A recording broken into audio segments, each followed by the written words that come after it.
ជំរាបសួរក៏ដូចជាសួស្តីបងប្អូនទាំងអស់គ្នាសូមស្វាគមន៍ទស្សនាមកកាន់ Channel Two Brother សង្ខេបរឿងថ្ងៃនេះផងដែរខ្ញុំបាទសូមលើកយករឿងមួយដែលមានចំណងជើងថា Dogman មកសង្ខេបជូនបងប្អូនស្ដាប់ដែលសាច់រឿងមួយនេះគឺនិយាយអំពីក្មេងប្រុសកំសត់ម្នាក់ដែលត្រូវបានឪពុកឃុំឃាំងឲ្យរស់នៅក្នុងទ្រុងជាមួយនឹងសត្វឆ្កែអស់រយៈពេលជាច្រើនឆ្នាំហើយគេក៏មានសមត្ថភាពអាចគ្រប់គ្រងនិងបញ្ជាសត្វឆ្កែបានប៉ុន្តែគេក៏បានប្រើសមត្ថភាពហ្នឹងដោយប្រើឲ្យឆ្កែទៅលួចរបស់របរទៅវិញចង់ដឹងថាដំណើរសាច់រឿងល្អមើលយ៉ាងណានោះសូមចូលរួមទស្សនាជាមួយខ្ញុំទាំងអស់គ្នាសាច់រឿងត្រូវបានចាប់ផ្ដើមឡើងដោយបង្ហាញពីក្មេងប្រុសអាយុ9ឆ្នាំម្នាក់ដែលគេមានឈ្មោះថា Douglas គឺរស់នៅក្នុងបរិបទគ្រួសារដ៏សែនពិបាកគឺដោយសារតែឪពុកជាមួយនឹងបងប្រុសបង្កើតរបស់គេហ្នឹងគឺយកសត្វឆ្កែដើម្បីដាក់ភ្នាល់ឲ្យខាំគ្នាហើយនេះគឺជាប្រភពចំណូលសម្រាប់គ្រួសាររបស់គេផងដែរមុនពេលយកសត្វឆ្កែទៅភ្នាល់ម្ដងឪពុកជាមួយនឹងបងប្រុសរបស់ Douglas បានបង្អត់អាហារសត្វឆ្កែទាំងនោះដើម្បីឲ្យពួកវាស្រេកឃ្លាននិងមានសភាពកាចហើយចំណែកឯ Douglas វិញគេគឺពិតជាស្រឡាញ់សត្វឆ្កែទាំងនោះណាស់អញ្ចឹងហើយគេក៏មិនអាចទ្រាំមើលសត្វឆ្កែទាំងនោះត្រូវអត់អាហារបាននោះទេគេក៏បានលួចដាក់ចំណីឲ្យពួកវាហើយសកម្មភាពរបស់ Douglas ក៏ត្រូវបានមើលឃើញពីសំណាក់បងប្រុសរបស់គេផងដែរបងប្រុស Douglas ក៏បានរាយការណ៍រឿងនេះទៅដល់ឪពុករបស់ពួកគេគ្រាន់តែដឹងថា Douglas លួចដាក់ចំណីឲ្យសត្វឆ្កែបែបហ្នឹងគាត់ក៏បានយក Douglas ហ្នឹងទៅដាក់ឲ្យរស់នៅក្នុងទ្រុងជាមួយនឹងសត្វឆ្កែតែម្ដងម្ដាយរបស់ Douglas ហ្នឹងគាត់ក៏ចង់ជួយកូនផងដែរប៉ុន្តែគាត់គ្មានកម្លាំងគ្រប់គ្រាន់ដើម្បីតតាំងជាមួយនឹងប្តីរបស់គាត់នោះទេអញ្ចឹងហើយ Douglas ដែលជាកូនពៅហ្នឹងក៏ត្រូវជាប់ឃុំនៅក្នុងទ្រុងប្រៀបបីដូចជាសត្វធាតុអញ្ចឹងអ្វីដែលកាន់តែគួរឲ្យឈឺចាប់ទៀតនោះគឺម្ដាយរបស់ Douglas បានសម្រេចចិត្តចាក់ចេញពី Douglas ថែមទៀតផងកុមារភេទរបស់ Douglas គេគឺពិតជាជួបរឿងអកុសលជាច្រើនដែលយើងនឹកស្មានមិនដល់រយៈពេល1ឆ្នាំបានកន្លងផុត Douglas គឺឆ្លងកាត់ភេទត្រជាក់ក្តៅរងាអត់ឃ្លានពេញ1ឆ្នាំដោយគេត្រូវតស៊ូទ្រាំរស់ទាំងលំបាកហើយ Douglas ក៏បានក្លាយទៅជាមិត្តដ៏ជិតស្និទ្ធបំផុតសម្រាប់វងសត្វឆ្កែដែលជាប់នៅក្នុងទ្រុងជាមួយនឹងគេផងដែរ Douglas បានយកទស្សនាវដ្តីនិងសិភៅដែលគេទុកចោលនៅផ្នែកម្ខាងទៀតក្បែរទ្រុងរបស់គេហ្នឹងដើម្បីយកមកអានហើយគេក៏បានបង្រៀនសត្វឆ្កែទាំងនោះឲ្យយល់ពីភាសានិយាយរបស់មនុស្សខ្លះៗផងដែរមួយរយៈក្រោយមកសត្វឆ្កែមេមួយក្បាលក៏បានបង្កើតនៅកូនឆ្កែតូចៗប្រមាណក្បាលដែលគួរឲ្យស្រឡាញ់ណាស់ហើយ Douglas ក៏បានយកកូនឆ្កែដែលទើបតែកើតហ្នឹងទៅលាក់ទុកនៅផ្នែកខាងក្រោយទ្រុងផងដែរព្រោះខ្លាចឪពុកនិងបងប្រុសរបស់គេដឹងប៉ុន្តែអាបងចង្រៃម្នាក់ហ្នឹងក៏នៅតែលបឃើញសកម្មភាពរបស់ Douglas ដដែលហើយវាក៏បានប្រាប់រឿងនេះដល់ឪពុកជាថ្មីម្ដងទៀតឪពុករបស់ Douglas គឺមានបំណងចង់សម្លាប់កូនឆ្កែតូចៗដែលទើបនឹងកើតនោះដើម្បីកាត់បន្ថយការចំណាយទៅលើម្ហូបរបស់ពួកវាហើយ Douglas គឺព្យាយាមការពារកូនឆ្កែទាំងនោះដោយមិនគិតពីអាយុជីវិតរបស់គេនោះទេជាលទ្ធផលឪពុកដេរឆានោះក៏បានបាញ់ Douglas ឲ្យដាច់ម្រាមដៃហើយគ្រាប់កាំភ្លើងក៏ផ្លាតចំផ្នែកខាងខ្នងរបស់ Douglas ដែលធ្វើឲ្យគេមានរបួសយ៉ាងធ្ងន់ធ្ងរ Douglas ក៏បានយកម្រាមដៃដែលដាច់នោះច្រកថង់ផ្លាស្ទិកមួយហើយគេក៏បានបង្ហាញរូបឡានប៉ូលីសដល់សត្វឆ្កែមួយក្បាលនិងប្រាប់វាឲ្យពំថង់ផ្លាស្ទិកដែលមានម្រាមដៃហ្នឹងទៅរកឡានប៉ូលីសដើម្បីរាយការណ៍រឿងនេះហើយសត្វឆ្កែមួយក្បាលនោះពិតជាបានធ្វើនៅអ្វីដែល Douglas បានប្រាប់ពិតមែនហើយជាលទ្ធផលឪពុកជាមួយនឹងបងប្រុសរបស់ Douglas ក៏ត្រូវបានប៉ូលីសចូលមកចាប់ខ្លួនដល់ក្នុងផ្ទះពីបទឃុំឃាំងនិងធ្វើទរណកម្មទៅលើកូនប្រុសបង្កើតរបស់ខ្លួនបងប្រុសរបស់ Douglas ត្រូវចាប់គុករយៈពេល8ឆ្នាំហើយចំណែកឯឪពុករបស់ Douglas វិញគាត់ក៏បានធ្វើអត្តឃាតបន្ទាប់ពីចូលក្នុងគុកបានរយៈពេល2អាទិត្យចំណែកឯ Douglas ក៏ត្រូវបានជួយសង្គ្រោះហើយក៏ត្រូវបញ្ជូនទៅកាន់មណ្ឌលកុមារកំព្រាមួយកន្លែងដោយសារតែត្រូវមួយក្រោះកំភ្លើងចំផ្នែកសំខាន់ខាងក្រោយពេលនេះ Douglas គឺមិនអាចដើរបាននោះទេគេគឺត្រូវពិការហើយអង្គុយលើរទេះរុញនឹងអស់មួយជីវិត Douglas ពិតជាគួរឲ្យអាណិតខ្លាំងមែនទែនគេគឺតែងតែនៅស្ងៀមស្ងាត់តែម្នាក់ឯងហើយគេតែងតែសម្លឹងមើលក្មេងៗដទៃទៀតលេងនៅបរិវេណខាងក្រៅយ៉ាងសោកសៅប៉ុន្តែមានថ្ងៃមួយក៏មានក្មេងស្រីកំព្រាម្នាក់ដែលមានឈ្មោះថា Selma នាងគឺធ្វើការជាអ្នកត្រួតពិនិត្យបណ្ណាល័យនៅក្នុងមណ្ឌលហើយក៏ជាតារាសម្ដែងប្រចាំមណ្ឌលម្នាក់ផងដែរនាងបានបបួល Douglas ឲ្យធ្វើជាតួសម្ដែងជាមួយនឹងនាងនៅលើឆាកហើយនេះក៏បានធ្វើឲ្យ Douglas បានចូលរួមនិងមានសកម្មភាពដែលធ្វើឲ្យជីវិតរបស់គេនឹងរៀងបានល្អប្រសើរបន្តិចផងដែរប៉ុន្តែរឿងល្អមានត្រឹមតែរយៈពេលខ្លីប៉ុណ្ណោះក៏ដោយសារតែមានគ្រួសារមួយបានមកយក Selma ទៅចិញ្ចឹមដែលធ្វើឲ្យ Douglas ហ្នឹងចាប់ផ្ដើមឯកាជាថ្មីម្ដងទៀតរយៈពេល8ឆ្នាំកន្លងផុត ពេលនេះដាក់ខ្លះគឺពេញវ័យហើយគេគឺធ្វើការជាអ្នកគ្រប់គ្រងកន្លែងចម្រក់សត្វឆ្កែដែលគ្រប់គ្រងដោយរដ្ឋាភិបាលហើយទូនាទីរបស់គេគឺមើលថែនិងបង្ហាត់បង្រៀនសត្វឆ្កែអនាថាជាច្រើនក្បាលនៅពេលទំនេរគេតែងតែកាត់ច្រឹបផ្នែកនៃទស្សនាបតីដែលបានផ្សាយពីសេលម៉ាដែលនាងពេលនេះគឺជាអ្នកសម្ដែងនៅលើឆាកដ៏ល្បីម្នាក់ហើយគេក៏បានបិទវេដើម្បីចងក្រងទុកដើម្បីជាការរំលឹកការចងចាំល្អៗរវាងគេជាមួយនឹងសេលម៉ាផងដែរហើយមានថ្ងៃមួយដាក់ខ្លះក៏បានទៅមើលការសម្ដែងផ្ទាល់របស់សេលម៉ាបើទោះបីជា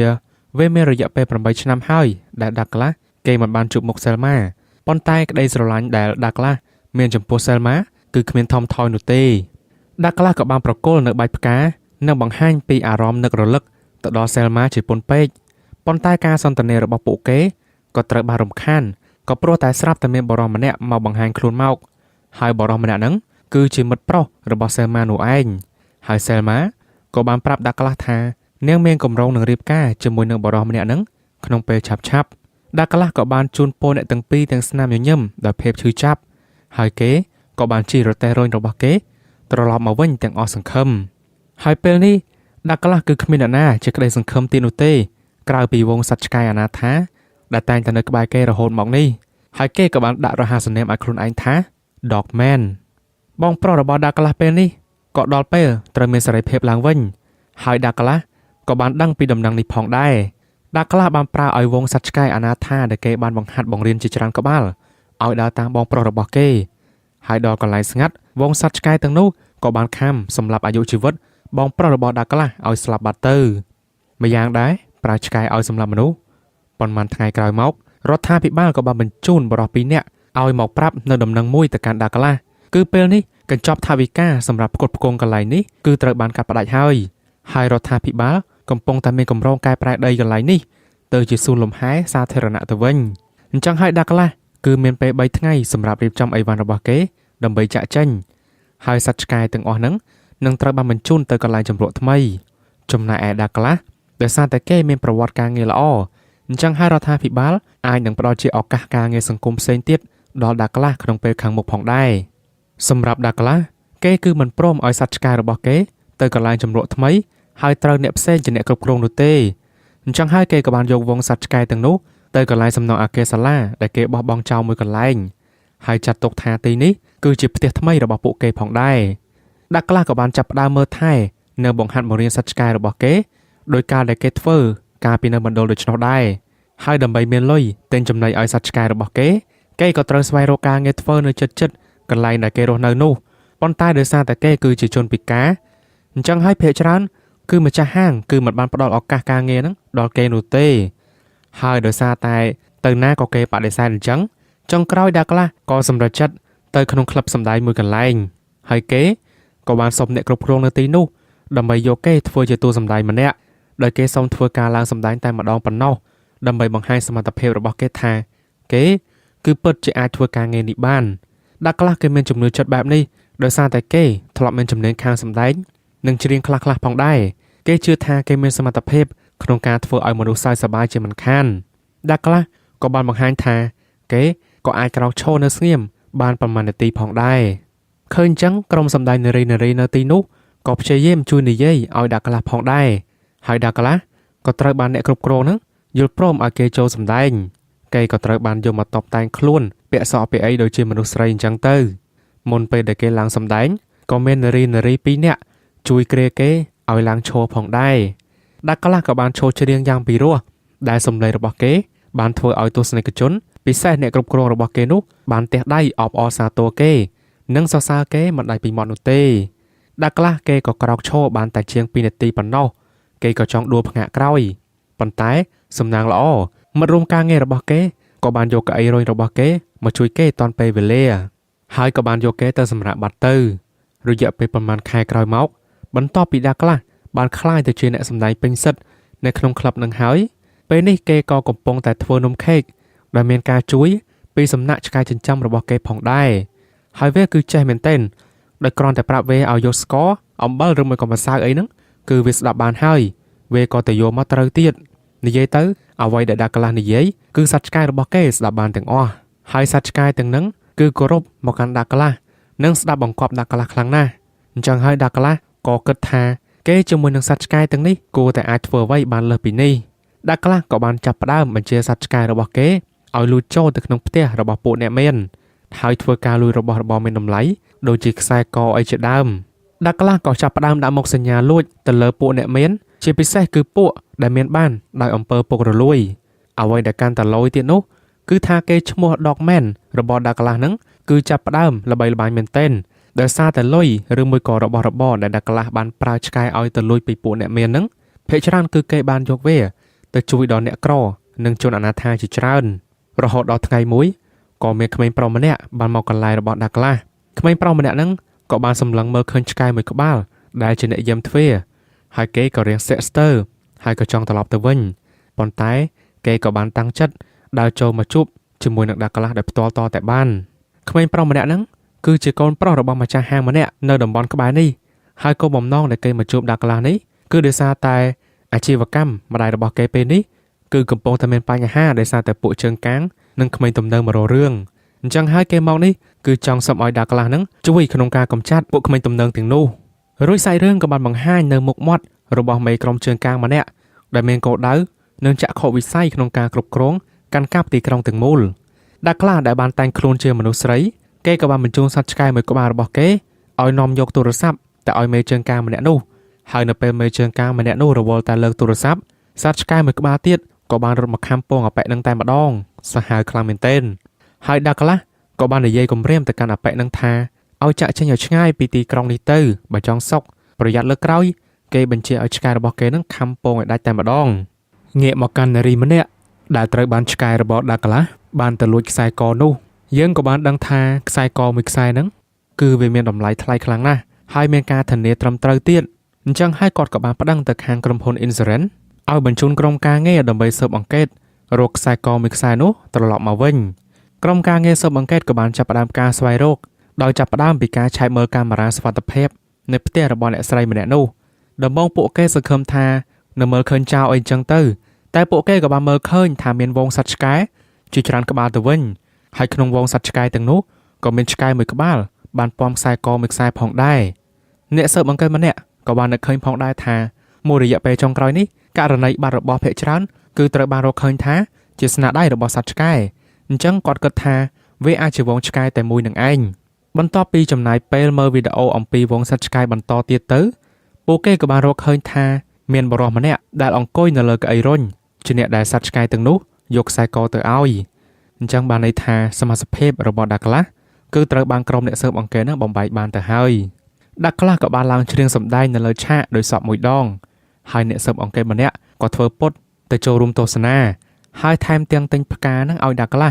ដើម្បីចង់ចូលចិត្តគេថែមទៀតផងប៉ុន្តែដាក្លាក៏បានបដិសេធយ៉ាងសមរម្យទៅវិញផងដែរមិនបោះបង់ងាយៗនោះទេអ្នកស៊ើបអង្កេតនោះក៏បានតាមដានដាក្លារហូតដល់កន្លែងលាក់ខ្លួនរបស់គេហើយពេលដើរចូលទៅបរិសម្នាក់ហ្នឹងក៏បានភ្ជង់កំភ្លើងទៅកាន់ឆ្កែខ្មៅដែលជាអ្នកយាមទ្វារដាក្លាដែលកំពុងតែមើលពីកាមេរ៉ាសុវត្ថិភាពដោយឃើញថាឆ្កែរបស់គេកំពុងតែមានគ្រោះថ្នាក់គេក៏បានបើកទ្វារដើម្បីឲ្យបរិសម្នាក់នោះចូលមកតាមសម្រួល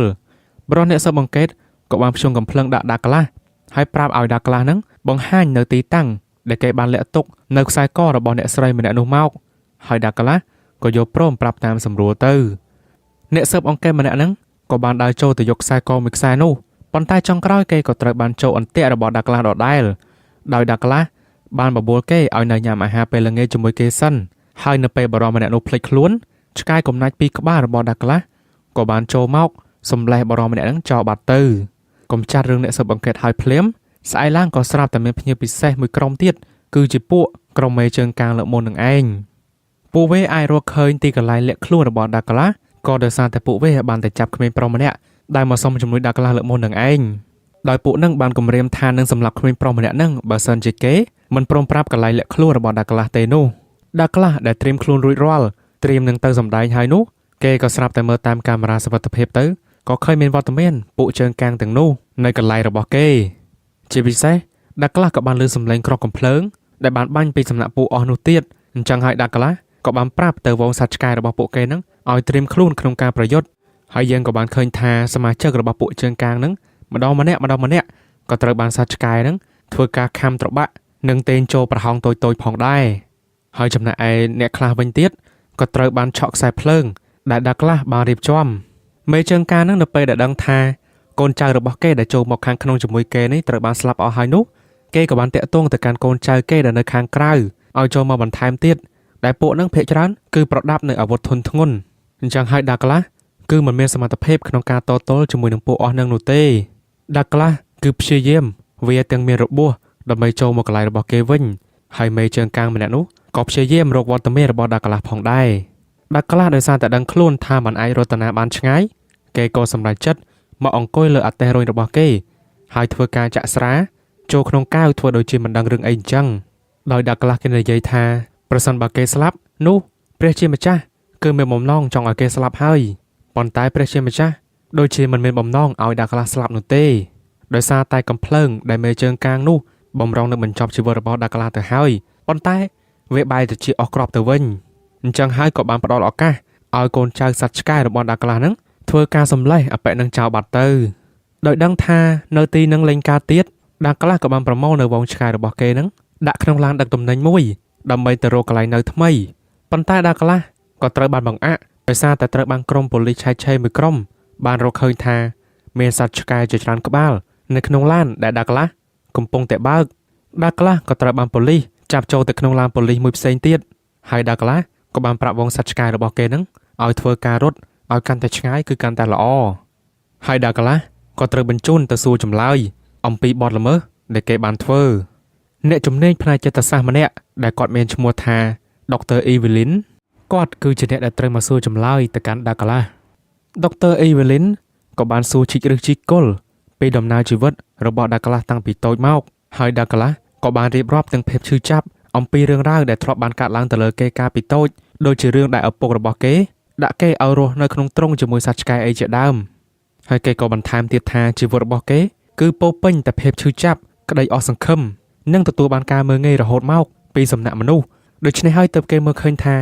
មានតែសត្វឆ្កែប៉ុណ្ណោះដែលស្មោះត្រង់និងស្រឡាញ់គេពិតប្រាកដហើយដោយសារតែគេនៅជាមួយនឹងឆ្កែតាំងពីតូចអញ្ចឹងហើយគេគឺអាចយល់អារម្មណ៍សត្វឆ្កែហ្នឹងជាជាងមនុស្សទូទៅគេដឹងយ៉ាងច្បាស់ថាសត្វឆ្កែគឺមានភាពស្មោះត្រង់ជាងមនុស្សឆ្ងាយណាស់បន្ទាប់ពីដុកទ័រអេវេលីនចាក់ចេញទៅយើងក៏បានឃើញថាដាក្លាស់គឺមានកម្រងការផ្ទាល់ខ្លួនរបស់គេមួយទៀតវងសត្វឆ្កែរបស់ដាក្លាស់ដែលគេប្រាប់ឲ្យរត់ទៅឆ្ងាយហ្នឹងពួកវាគឺមិនបានរត់ទៅណាឆ្ងាយទេពួកវាក៏បានចាប់ផ្ដើមដើរប្រមូលគ្នាម្ដងមួយក្បាលដើម្បីទៅជួយសង្គ្រោះដាក្លាស់ពីការឃុំឃាំងដាក្លាស់ក៏បានរៀបចំខ្លួនយ៉ាងស្អាតហើយចំណែកឯក្រុមវងសត្វឆ្កែរបស់គេវិញពួកវាក៏បានធ្វើការសម្រុកចូលប៉ុស្តិ៍ប៉ូលីសហើយក៏បានចាត់ការអ្នកយាមនៅទីនោះអស់រួចវាក៏បានពំយកកូនសោហ្នឹងទៅប្រគល់ឲ្យដាក្លាស់ហើយចុងក្រោយដាក្លាស់ក៏ត្រូវបានវងសត្វឆ្កែរបស់ពួកគេហ្នឹងជួយក្នុងការឲ្យរត់ចេញពីការឃុំឃាំងបានសម្រេចហើយសាច់រឿងក៏ត្រូវបានបញ្ចប់ត្រង់ចំណុចនេះផងដែរសូមអរគុណបងប្អូនទាំងអស់គ្នាចំពោះការតាមដានទស្សនាវីដេអូមួយនេះរហូតដល់ទីបញ្ចប់យើងនឹងជួបគ្នានៅវីដេអូបន្តទៀតបាយបាយ